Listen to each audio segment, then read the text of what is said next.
ایک صاحب نے سوال کیا ہے، ثناء اللہ ڈی جی صاحب نے، مفتی صاحب کیا بغیر قمیص کے اذان دے سکتے ہیں یا نہیں؟ ہمارے ہاں امام صاحب روزانہ صبح کی اذان بغیر قمیص کے دیتے ہیں۔ دیکھیں، اذان دینے کو دیں گے، اذان تو ہو جائے گی، لیکن ظاہر ہر چیز کے کچھ پروٹوکولز ہوتے ہیں تو اس کا خیال رکھنا چاہیے۔ اس طرح بغیر قمیص کے جا کے اذان دینا بہرحال مناسب طریقہ نہیں ہے، تو کوشش کرنی چاہیے امام صاحب کو کہ قمیص پہن کر اذان دیں۔ اچھا جناب، ایک صاحب نے سوال کیا ہے، مفتی صاحب کسی مصنف کی عصری کتاب جس کی قیمت مارکیٹ میں 1500 ہو، کیا پی ڈی ایف بنا کر بغیر اجازت کے سستے میں بیچ سکتے ہیں؟ اگر اس کی نسبت اپنی طرف نہ کرے، مصنف سے اجازت بھی نہ لی ہو، کتاب پر تمام حقوق محفوظ ہیں بھی لکھا ہو، لیکن مصنف کی طرف سے پی ڈی ایف بنانے والوں پر کوئی عملاً قانونی کارروائی بھی نہیں کرتا ہو، تو کیا یہ کمائی جو پی ڈی ایف میں کتاب بیچنے سے حاصل ہوئی حلال ہوگی؟ دیکھیں، یہ جائز نہیں ہے، یہ طرز عمل کہ آپ کسی اور کی کتاب کی پی ڈی ایف بنا رہے ہیں، خود اس نے لکھا ہوا بھی ہے کہ اس کے حقوق محفوظ ہیں، وہ آپ کے خلاف قانونی کارروائی کیا کرے گا؟ مصنف کو کتاب سے ملتا کیا ہے جو آپ کے خلاف قانونی کارروائی کرے گا؟ آپ کو پتہ نہیں کہ ہمارے عدالتی نظام میں پیسہ کتنا خرچ ہوتا ہے؟ وہ پوری کتاب چھاپ کر اگر وہ 1000 نسخے بک جائیں تو شاید اس کو 50-60 ہزار روپے، لاکھ روپے بچ جائیں گے زیادہ زیادہ میرے خیال سے، اور جب وہ آپ پہ کیس کرے گا تو 10 لاکھ روپے تو اس کو کہ عدالت میں دینے پڑیں گے۔ تو یہ طرز عمل بالکل ٹھیک نہیں ہے، کسی کی کتاب کی پی ڈی ایف بنا کے اس کو شیئر کرنا اور پھر اس کو بیچنا، یہ تو کسی بھی طرح جائز نہیں ہے۔ اس لیے کوئی اور حلال کام ڈھونڈیں اور کوئی پازیٹیو کام کریں صحیح طریقے سے۔ السلام علیکم، شہریار بلوچ پوچھ رہے ہیں، مفتی صاحب میں صبح کو یونیورسٹی جاتا ہوں اور باقی ٹائم مدرسے میں حفظ کر رہا ہوں، لیکن مجھے عربک بولنے کا شوق ہے جو کہ مدرسے میں نہیں پڑھاتے ہیں، کیا آپ کوئی کورس ریکمینڈ کریں گے؟ دیکھیں، ابھی تو میرے ذہن میں ایسا کوئی کورس نہیں ہے، کوئی ہوگا تو انشاءاللہ میں آپ کو ضرور ریکمینڈ کر دوں گا۔ السلام علیکم ورحمۃ اللہ، ایک صاحب نے سوال کیا ہے، استاد محترم کی خدمت میں ادباً عرض ہے، جنگ فجار میں حضور صلی اللہ علیہ وسلم کی شرکت کے معاملے میں تقریباً تمام ہی سیرت نگاروں نے آپ کی شرکت کو لکھا ہے، حتیٰ کہ جامعۃ الرشید کے بہت ہی محقق مورخ حضرت مولانا مفتی اسماعیل ریحان صاحب نے تاریخ امت مسلمہ میں حضور علیہ الصلوۃ والسلام کی شرکت تحریر فرمائی ہے، تو کیا صرف ایک کتاب سیرت النبویہ صحیحہ کو بنیاد بنا کر، جبکہ اس میں کوئی لمبی چوڑی تحقیق نہیں ہے، ابن اسحاق کی روایت کو رد کرنے کی، تو کیوں حضور صلی اللہ علیہ وسلم کی شرکت کا انکار کیا گیا؟ اس معاملے میں شرح صدر نہیں ہو پا رہا، جواب ضرور عنایت فرمائیں۔ دیکھیں، اس میں جو میں نے بات عرض کی ہے اس میں صرف اس کتاب کی وجہ سے نہیں، اس کو تو میں نے ایک ریفرنس کے طور پہ کوٹ کیا ہے کہ انہوں نے بھی یہ کیا ہے۔ میں نے جو اس میں یہ بات کی ہے کہ ترجیح اس جانب، یعنی جو میرے مطالعے سے ترجیح بن رہی ہے وہ اس جانب بن رہی ہے، تو ظاہر ہے میری بات کوئی حتمی تو ہے نہیں، حرف آخر بھی نہیں ہے۔ میں نے اس میں اور دلائل دی ہیں جو سیرت پہ ہمارا لیکچر ہوا ہے اس حوالے سے، کہ اس کی کیا کیا وجوہات ہیں جس کی وجہ سے اس کو ضعیف سمجھا جاتا ہے، اور بہت سارے محدثین نے اس پہ شک کا اظہار کیا، علامہ ذہبی نے اور کئی حضرات نے اس پہ شک کا اظہار کیا ہے۔ تو اس لیے ان حضرات کی وجہ سے پھر ایک اور کتاب کا میں نے آپ کو حوالہ دیا تھا، ما شاء ولم یثبت فی السیرۃ النبویہ، غالباً دکتور عبداللہ العوشن کی کتاب ہے، انہوں نے بھی یہ لکھا ہے اور کئی حضرات نے لکھا ہے۔ تو یقیناً کچھ حضرات نے لکھا ہے کہ ثابت ہے، کچھ حضرات نے لکھا ہے، بہرحال کتب تاریخ میں، کتب سیرت میں موجود ہے، لیکن میں نے مطالعے سے جو حاصل نکالا تھا وہ میں نے عرض کر دیا۔ آپ میرے مطالعے کے حاصل کے پابند نہیں ہیں، آپ کو اگر کسی اور کی بات راجح لگتی ہے تو بالکل آپ اس کو اختیار کر سکتے ہیں۔ اچھا جناب، مفتی صاحب اگر کوئی امام غیر اللہ کو حاضر و ناظر سمجھتا ہے تو اس کے پیچھے نماز کا کیا حکم ہے؟ دیکھیں، یہ جو بھی اس طرح کا عقیدہ رکھتا ہے عموماً وہ اس میں تعویل کر رہے ہوتے ہیں، یعنی وہ حاضر و ناظر اس معنی میں نہیں سمجھ رہے ہوتے جس طریقے سے وہ اللہ کو سمجھ رہے ہوتے ہیں۔ تو اگر وہ کوئی تعویل کر رہے ہیں تو پھر ظاہر شرک نہیں ہے، لیکن اگر وہ بلا تعویل یہ سمجھتا ہے کہ غیر اللہ کے بارے میں، کسی کے بارے میں، کہ وہ ہر جگہ موجود ہے، ہر جگہ ہر چیز کو دیکھ رہا ہے، یہ تو شرک ہے۔ ایسے آدمی کے پیچھے پھر نماز نہیں ہوتی، اور تعویل کر رہا ہو تو وہ پھر مبتدع ہوگا، بدعتی ہوگا۔ ایسے آدمی کے پیچھے بھی حتی الامکان نماز پڑھنے سے پرہیز کرنا چاہیے۔ کراچی سے محمد یاسین صاحب پوچھتے ہیں، جناب مفتی صاحب کسی نے مجھے بتایا عورت کان میں ٹاپس، بالی، جھمکے وغیرہ نہیں پہن سکتی، عورت کا کان میں سونا پہننا ممانعت ہے صرف کان میں، اور وہ شخص حدیث بھی کوٹ کر رہا تھا، اس کی کیا حقیقت ہے؟ جواب دے کر شکریہ کا موقع دیں۔ نہیں، ایسی کوئی بات نہیں ہے، عورتوں کے لیے زیور استعمال کرنا جائز ہے، وہ کان میں ٹاپس، بالی وغیرہ بھی پہن سکتی ہیں، ہار اور مختلف جو چیزیں، چوڑیاں، یہ سب عورتوں کے لیے جائز ہے۔ زیور کے طور پر سونے کو استعمال کیا جا سکتا ہے اور عورتوں کی جانب سے ان کے لیے اجازت ہے، اس میں کوئی ایسی ممانعت کی بات نہیں ہے۔ ایک صاحب نے لکھا ہے، مفتی صاحب ایک ویڈیو لو والا بناؤ پلیز، کیا مسلم میں پیار کرنا جائز ہے یا نہیں؟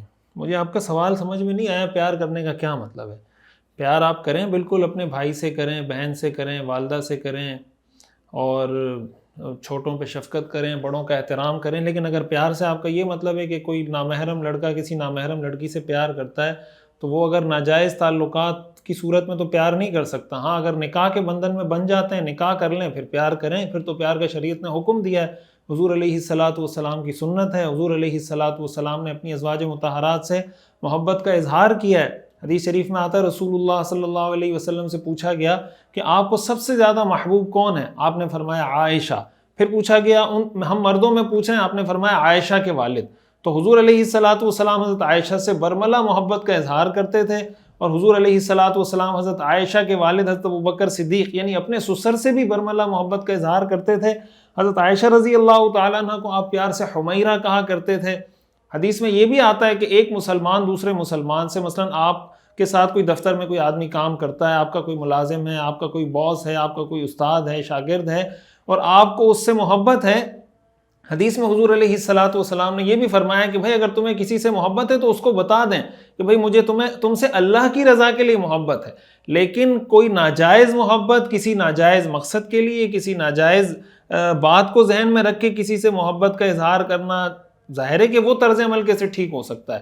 تو محبت پیار بالکل شریعت تو ظاہر ہے کہ ہمیں پیار کا محبت کا ہی درس دیتا ہے. یہ جو ہمیں حکم ہے کہ رشتہ داروں کا خیال کرو، اس کا کیا مطلب؟ رشتہ داروں سے پیار کرو، ان پہ صلہ رحمی کرو، ان پہ خرچ کرو، اپنی بہن پہ خرچ کرو، بھائی پہ خرچ کرو، بھتیجے پہ خرچ کرو. ان سب پہ جو آپ خرچ کریں گے ظاہر آپ ان سے پیار کریں گے. والدہ کو اپنے بچے سے پیار ہوتا ہے، یہ پیار اللہ نے والدہ کے دل میں رکھا ہے. والد کو اپنے بچے سے پیار ہوتا ہے. لیکن نامحرم لوگ، لڑکا لڑکی کے آپس میں تعلقات، یہ جو ہماری یونیورسٹیوں میں، اسکول کالجز میں جو سلسلہ چل رہا ہوتا ہے، پھر میسنجر پر، پھر واٹس ایپ پر، پھر جناب واٹس ایپ گروپوں کے اندر یہ جو چیزیں چل رہی ہوتی ہیں، ظاہر ہے یہ ناجائز رشتے ہیں، ناجائز تعلقات ہیں، یہ حرام ہیں. اس طریقے سے لڑکا لڑکی کے آپس میں ایک دوسرے سے رابطہ رکھنا، بے تکلف ہونا، بالکل بھی اس کی اجازت نہیں ہے. ایک صاحب نے لکھا ہے نکاح کورس کے بارے میں، مفتی صاحب اس کتاب کو آپ انگلش میں ٹرانسلیٹ کروا دیں، PDF فارمیٹ میں بنا دیں. اور بھی مجھے کئی لوگوں نے یہ بات لکھی ہے کہ بھائی آپ اس کتاب کو، ظاہر ہے کہ جو بھی کام کیا جاتا ہے اس کے لیے بہت سارے ریسورسز چاہیے ہوتے ہیں، اسباب وسائل چاہیے ہوتے ہیں. میرے ذہن میں یہ بات ہے کہ اس حوالے سے بھی ہم کام کریں، سیرت کورس پر بھی انگلش کے حوالے سے کچھ کام کریں.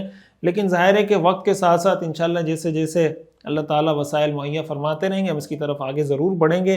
ہمیں اس چیز کا بہت اندازہ ہے کہ انگلش میں ان چیزوں کی بہت ضرورت ہے. تو انشاءاللہ ہمارا ارادہ ہے، آپ دعا کریں اللہ تعالیٰ ہمیں توفیق عطا فرمائیں. مفتی صاحب آج کل لوگ ایئر ڈراپ نام سے کوئی کوائن آ رہے ہیں اور لوگ آج کل موبائلوں پہ کھیل رہے ہیں اور اس سے پیسہ جنریٹ کر رہے ہیں، کیا وہ حلال ہے یا حرام؟ مہربانی فرما کر مجھے اس کا جواب ضرور دیجیے گا، کیونکہ ہمارے یہاں بہت سارے نوجوان اس کام میں لگے ہوئے ہیں اور اس کو حلال سمجھ رہے ہیں. مفتی صاحب آپ کے جواب کا دیکھیں، مجھے تو اس کا پتہ نہیں، آپ کسی گیم کا بتا رہے ہیں تو اگر یہ کوائن مطلب یہ کرپٹو کرنسی کے حوالے سے کچھ ہے تو ظاہر ہے کہ اس کے بارے میں تو علماء کا فتویٰ اب تک یہی ہے کہ بھائی اس سے اپنے آپ کو بچانا چاہیے. نہیں جائز ناجائز کے بارے میں اب تک توقف ہے، نہ اس کو جائز قرار دیا جا رہا ہے نہ ناجائز. اس پہ ایک تفصیلی کلپ میں ریکارڈ کروا چکا ہوں. وجہ اس کی ہے کہ اس کی بہت سارے ایسے پہلو ہیں جو خود جو اس پہ تحقیق کرنے والے لوگ ہیں وہ اس پر کلیئر نہیں ہے. تو جب وہ کلیئر نہیں ہے ظاہر ہے کہ علماء کا جو فتویٰ ہے وہ ان کی تحقیق پر بیس ہوگا، کہ جو ان کی تحقیق ہوگی اس پر علماء کا فتویٰ بیس کرے گا. تو خود جو اس حوالے سے ریسرچ کرنے والے سائنٹسٹ ہیں، کام کرنے والے لوگ ہیں، وہ اس پر متفق نہیں ہیں. دوسرا اہم پہلو اس کے اندر ہے، اس کی قانونی کوئی حیثیت اس طرح کی نہیں ہے کہ باقاعدہ اس کے پیچھے کوئی حکومت ہو، کوئی گورنمنٹ ہو، کوئی اس طرح کی سپورٹ اس کو حاصل ہو جس کی وجہ سے اس پہ کوئی فتویٰ دیا جا سکے. ظاہر ہے کہ اگر کوئی عالم اس پہ فتویٰ دے دیتا ہے، کل اس کا پیسہ ڈوب جاتا ہے تو وہ تو مفتی کے پاس جائے گا کہ تم نے فتویٰ دیا تھا. تو جب تک اس کی کوئی قانونی حیثیت واضح نہیں ہوتی ظاہر ہے کہ علماء کرام اس پہ کوئی فتویٰ نہیں دے سکتے. باقی یہ جو آپ نے گیم کے بارے میں اگر لکھا ہے کہ کوئی گیم ہے، کوئی گیم کھیل رہے ہیں تو اس کا طریقہ کار کیا ہے وہ واضح ہوگا تو اس کے بعد اس پر کوئی بات کی جا سکتی ہے. ایک سوال کیا، السلام علیکم مفتی صاحب، اگر کسی عورت کا شوہر روز رات بھر فون پر کسی عورت سے بات کرتا رہتا ہو اور بیوی کا ازدواجی حق بھی نہ دیتا ہو، الگ روم میں رہتا ہو، تو بیوی کیا کرے جبکہ بیوی طلاق بھی نہیں لے سکتی ہو؟ اور ایسے شوہر کے بارے شریعت کیا کہتی ہے؟ پلیز رہنمائی کریں. یہ ایسا شوہر شریعت کی نظر میں ظالم ہے، ظالم. اس کو قیامت کے دن جواب دینا پڑے گا. آپ کو کسی دوسری عورت سے بات کرنے کی اتنی آپ کو دھن ہے اور آپ پوری رات عورت سے بات کرتے ہیں تو اس کو آپ نے کیوں اپنے نکاح میں رکھا ہوا ہے؟ اللہ آپ سے قیامت کے دن پوچھے گا نہیں. حدیث میں آتا ہے اللہ تعالیٰ نے ایک عابد زاہد نیک آدمی کو صرف اس وجہ سے جہنم میں ڈال دیا کہ اس نے ایک بلی کو پالا ہوا تھا، نہ اس کو چھوڑتا تھا کہ وہ خود کھائے پیے اور نہ اس کو کھلاتا پلاتا تھا. اس چکر میں وہ مر گئی, اللہ نے اس کی وجہ سے اس کو جہنم میں ڈال دیا. تو جب بلی کی وجہ سے اللہ تعالیٰ کسی کو جہنم میں ڈال سکتے ہیں, آپ ایک آزاد عورت کو آپ نے رکھا ہوا ہے اپنے نکاح میں اور اس کو ذلیل کر رہے ہیں اس طریقے سے, تو کیا آپ کو اللہ کا خوف نہیں, خدا کا خوف نہیں ہے؟ اس طریقے سے بیوی کو ستانا, تکلیف دینا, ایک تو ہوتا ہے نا کسی تنبیہ کے لیے کوئی ایسی بات ہو گئی, آپ اس سے ناراض ہو گئے, کچھ دن کے لیے آپ نصیحت کرنا چاہ رہے ہیں اور واقعی میں اس کی غلطی ہے, ایسا نہ ہو کہ غلطی بھی آپ کی ہو, تو 2-3 دن 4 دن 5 دن ہفتہ مہینہ آپ اس سے الگ ہو گئے کہ ٹھیک ہے اس کو تنبیہ ہو جائے گی. لیکن بعض لوگوں کی, میں ایسے لوگوں کو جانتا ہوں جو سال ہا سال تک بیوی کے قریب نہیں جاتے. اب ظاہر ہے بیوی کی اپنی خواہشات ہیں, وہ انسان ہے, وہ کوئی لوہا, کوئی فولاد, کوئی اسٹیل, کوئی پلاسٹک تو نہیں ہے, اس کے اندر اللہ نے جذبات اور خواہشات رکھی ہیں. عورت تو دوسرا نکاح نہیں کر سکتی, دوسری شادی نہیں کر سکتی, مرد تو جا کے دوسری شادی بھی کر لے گا. اس طریقے سے عورتوں کا حق دبانا, ان پہ ظلم کرنا, یہ بہت بڑا ظلم ہے. اور یہی وہ چیزیں جس کو دیکھ کر لبرل اور سیکولر لوگوں کو موقع ملتا ہے, ایسے بدبخت لوگ ان کو موقع دیتے ہیں کہ پھر وہ اسلام پہ اعتراض کریں گے. دیکھیں مسلمان یہ کر رہے ہیں, مسلمان یہ کر رہے ہیں. بھائی مسلمان یہ کر رہے ہیں, اسلام اس چیز کا درس نہیں دیتا. رسول اللہ صلی اللہ علیہ وسلم نے اس طرز عمل اختیار کرنے سے امت کو منع کیا ہے. تو آپ نے اگر بیوی کو رکھنا ہے تمیز سے رکھیں, اور اگر آپ کو کسی دوسری عورت سے اتنی محبت ہے, فضول اس طرح کی جو ہے نا ناجائز عشق معاشقے اور ناجائز قسم کی باتیں کرنے کا, تو بیوی کو آپ نے کیوں اپنے قید کے اندر رکھا ہوا ہے؟ تو ایسے مردوں کو خدا کا خوف کرنا چاہیے, اور ایسے مردوں کو خدا کے عذاب سے ڈرنا چاہیے. اللہ کا کوئی عذاب آ کے آپ کو پکڑے گا, پھر آپ اپنی جان نہیں چھڑا سکیں گے اللہ کے عذاب سے. اس لیے کسی اللہ کی مخلوق کو, ہمارے ہاں ظاہر ہے کہ عورتوں میں ایک حیا ہوتی ہے, ایک ان میں ایک طرح ہوتی ہے, وہ ایک رسپیکٹ ہوتی ہے, شوہر کا احترام کرتی ہیں, بہت سی چیزیں اپنے والدین سے شیئر نہیں کرتی.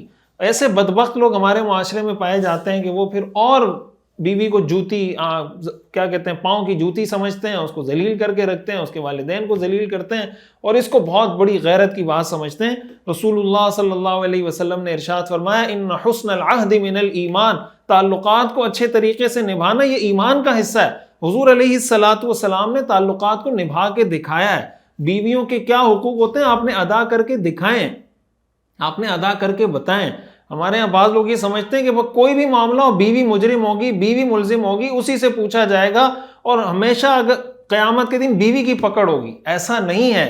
اگر بیوی اپنا حق ادا کر رہی ہے, بیوی شوہر کی خدمت کر رہی ہے, اس کے باوجود شوہر ظلم کر رہا ہے, تو اللہ قیامت کے دن بیوی سے کیوں پوچھے گا؟ بھائی اللہ کا نظام عدل پر مبنی ہے. اللہ کی کوئی مردوں کے ساتھ رشتہ داری ہے؟ شوہروں کے ساتھ اللہ کا کوئی رشتہ ہے؟ کوئی رشتہ داری اللہ کی کسی کے ساتھ نہیں ہے. لم یلد ولم یولد. اللہ انصاف کے مطابق فیصلہ کرے گا. اللہ کی نظر میں مرد اور عورت اس لحاظ سے برابر ہیں.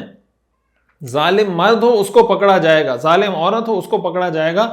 اس لیے ایسے شوہروں کو خدا کا خوف کرنا چاہیے اور ڈرنا چاہیے. سیرت النبی صلی اللہ علیہ وسلم کا مکمل اور جامع اور کمپریہنسو کورس دیکھیے ہر اتوار کی رات 10 بجے پاکستانی وقت کے مطابق ہمارے آفیشیل یوٹیوب چینل مفتی رشید آفیشیل پر. اس کورس میں انشاءاللہ آپ اپنے پیغمبر صلی اللہ علیہ وسلم کی مکمل زندگی کے بارے میں جان سکیں گے. خود بھی جڑیں, اپنی فیملی کو, بچوں کو, دوستوں کو بھی جوڑیے.